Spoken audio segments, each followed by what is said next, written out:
Hello everyone, welcome back. आज हम बात करेंगे कंपाइलर फेज के बारे में। देखिए, कंपाइलर फेज क्या होता है, बहुत सारे सीक्वेंस ऑफ फेजेस में कंटेन करता है। यानी कि इसमें बहुत सारे फेजेस होते हैं, बहुत सारे स्टेज होते हैं जो हम लोग सोर्स प्रोग्राम से हमको टारगेट प्रोग्राम तक लेके जाता है। ठीक, अब यहाँ पे हर एक फेज क्या होता है, ये एक सोर्स प्रोग्राम को लेता है, यानी कि वन रिप्रेजेंटेशन फॉर्म में लेता है और प्रोड्यूस किस में कर देता है, output as a another representation form में। ठीक, और यहाँ पे each phase takes input from इस प्रीवियस स्टेज, यानी कि जो इनपुट होगा उसका वो प्रीवियस स्टेज से लेगा, यानी कि प्रीवियस स्टेज का आउटपुट होगा ही उसका नेक्स्ट स्टेज का इनपुट। ठीक, नाउ अगर यहाँ बात करते हैं, ठीक, सबसे पहले हम लोग बात करते हैं, ये हमारा फेसेस है। यहाँ पे मल्टीपल फेसेस हैं, लेक्सिकल हो गया, सिंटैक्स हो गया, सिमेंटिक हो गया, इंटरमीडिएट कोड जनरेशन हो गया, code optimisation, code generation, last में आता है हमारे पास टारगेट प्रोग्राम। ठीक, नाउ हम बात करते हैं सबसे पहले एक लेक्सिकल एनालाइजर क्या होता है बेसिकली। देखिए, लेक्सिकल एनालाइजर बेसिकली हम लोग क्या करते हैं, एक हमारा सोर्स प्रोग्राम होता है, यानी कि जो डेटा होता है इनपुट ऐसा हमारा कोड होता है, यानी कि जो कोड होगा किस लैंग्वेज में होगा, हाई लेवल लैंग्वेज में हमारा कोड होगा।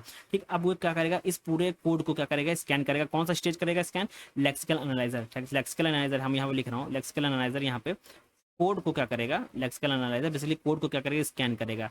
और स्कैन करने के बाद जो इसमें एरर होंगी, ठीक, कमेंट होंगे, ठीक, और जो वाइट स्पेस होगी उसको रिमूव कर देगा। ठीक, और रिमूव करने के बाद हमारा जो आउटपुट होगा एज अ टोकन्स होगा। ठीक, टोकन निकलेगा। ठीक, अब यहाँ पे हम सेकंड स्टेज पे पहुंचते हैं। सेकंड स्टेज क्या करता है, टोकन्स को एज अ इनपुट लेता है। ठीक, एज अ इनपुट लेता है। अब यहाँ पे आ गया सिंटैक्स।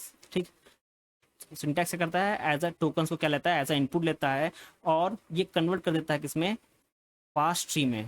ये पास ट्री बना देता है। ठीक, पास ट्री बना के हमको दे देता है। ठीक, अब जो पास ट्री होता है ये किसकी हेल्प से बनता है, ये बेसिकली जो टोकन्स होते हैं जो उनकी हेल्प से ये पास ट्री बनता है। ठीक, नाउ अब पास ट्री कैसा हो, जो होता है वो सिमेंटिक का इनपुट होता है।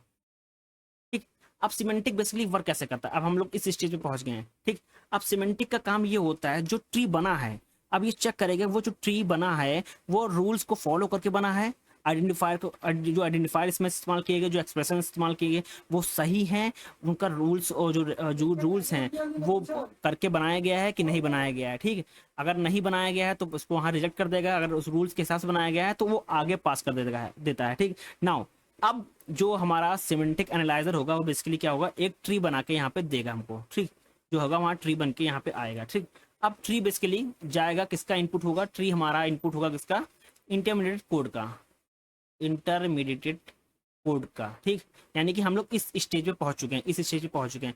अब बेसिकली ये क्या करेगा, ये बेसिकली क्या करेगा, जो कोड होगा हमारा जो हमारे तक आया था, ठीक, वो बेसिकली कन्वर्ट कर देगा किसमें, इंटरमीडिएट कोड में। अब इंटरमीडिएट जो कोड होता है वो जनरेट होता है किसके बीच में, बिटवीन हाई लेवल के बीच में और मशीन लैंग्वेज के बीच में, ये कोड को जनरेट कर देता है। ठीक,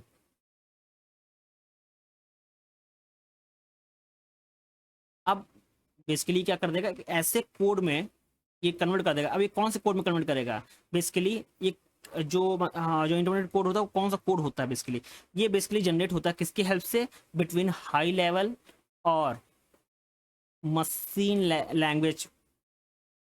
basically intermediate code is generated between the high level language and machine language के बीच में ये कोड जनरेट होता है। और जो जो हमारा जो कोड जनरेट होता है बेसिकली जो ये ऐसा कोड होता है जो इजिली ट्रांसलेट हो जाता है किसमें, मशीन कोड में, यानी कि मशीन कोड में इजिली ट्रांसफर मतलब ट्रांसलेट हो जाता है। ठीक, अब जो इंटरमीडिएट कोड बनता है वो किसकी हेल्प से बनता है, हाई लेवल और मशीन लेवल लैंग्वेज की हेल्प से हम लोग ये कोड बनाते हैं। ठीक, अब जो इसका क्या होगा, ये आउटपुट निकल गया ऐसा कोड। ठीक, अब ये हम किसके पास जाएगा, ये जाएगा कोड ऑप्टिमाइजेशन के पास, यानी कि जो इसका आउटपुट होगा वो कोड ऑप्टिमाइजेशन का क्या होगा, इनपुट होगा। अब कोड ऑप्टिमाइजेशन क्या होगा, यहाँ पे देखिए बेसिकली कोड ऑप्टिमाइजेशन एक ऑप्शनल फेस है, यानी कि ऑप्शनल फेस इसको करें या ना करें कोई मतलब होता नहीं, बट इसको हम इस्तेमाल इसलिए करते हैं कि हम लोग जो इंटरमीडिएट जो कोड है उसको और इम्प्रूव कर पाएँ और अच्छा बना पाएँ। यानी कि जो कोड आया है, इंटरमीडिएट का जो आउटपुट आया है, ये बेसिकली इसका आउटपुट है, ये आउटपुट है इंटरमीडिएट कोड का आउटपुट है। जो कोड आया है एज अ इनपुट हमको कोड ऑप्टिमाइजेशन के पास, हम लोग इसका इस्तेमाल इसलिए करते हैं कि हम लोग कोड को और अच्छा और इम्प्रूव कर पाएँ, यानी कि जो कोड आया उसको और इम्प्रूव कर पाएँ। अब इसी कोड को इम्प्रूव करके यहाँ पे हम लोग ले देंगे इसका आउटपुट, ये हमारा क्या होगा, अपडेटेड कोड होगा। ठीक, यानी कि हम लोग बेसिकली इसमें इम्प्रूव करके इस कोड को आगे भेजेंगे। अब आगे भेजेंगे तो किसका ये इनपुट होगा, अब ये लास्ट हमारा जो स्टेज बची है किसका, कोड जनरेशन का, ठीक। अब ये कोड जनरेशन का क्या होगा, बेसिकली इनपुट होगा। अब कोड जनरेशन क्या करेगा बेसिकली, ठीक, बेसिकली कोड जनरेशन क्या करेगा यहाँ पे, ठीक है। अब जो कोड जनरेशन होगा ये फाइनल स्टेज होता है, ठीक है, ये कंप्लेक्शन प्रोसेस होता है, या ये क्या करेगा, ये जो ऑप्टिमाइज कोड होगा, ठीक, जो कोड ऑप्टिमाइज होकर आया है, जो अपडेट होकर आया है, जो इसमें मॉडिफिकेशन करे गए हैं, अब उसको बेसिकली कन्वर्ट कर देगा किसमें, मशीन कोड में। मैंने बोला ना जो कोड यहाँ बन के आया ना वो इजली अब क्या होगा, ट्रांसलेट हो जाएगा किसमें, मशीन कोड में, जो मशीन को समझ में आए उस कोड में बेसिकली ट्रांसफर हो जाएगा। ये हमारा क्या आ जाएगा, ये हमारा टारगेट प्रोग्राम आ जाएगा, यानी कि ये हमारा क्या है, टारगेट प्रोग्राम, यही हमारा क्या है, आउटपुट है। और इसी तरह ये फेजेस वर्क करती हैं। आपका जो पूरा कंपाइलर डिजाइन जो सब्जेक्ट है वो इसी चार्ट पर यानी कि इसी स्टेज पर वर्क करता है। हर एक मॉड्यूल में आप एक एक स्टेज के बारे में पढ़ेंगे। तो आज के लिए इतना ही। Thank you everyone.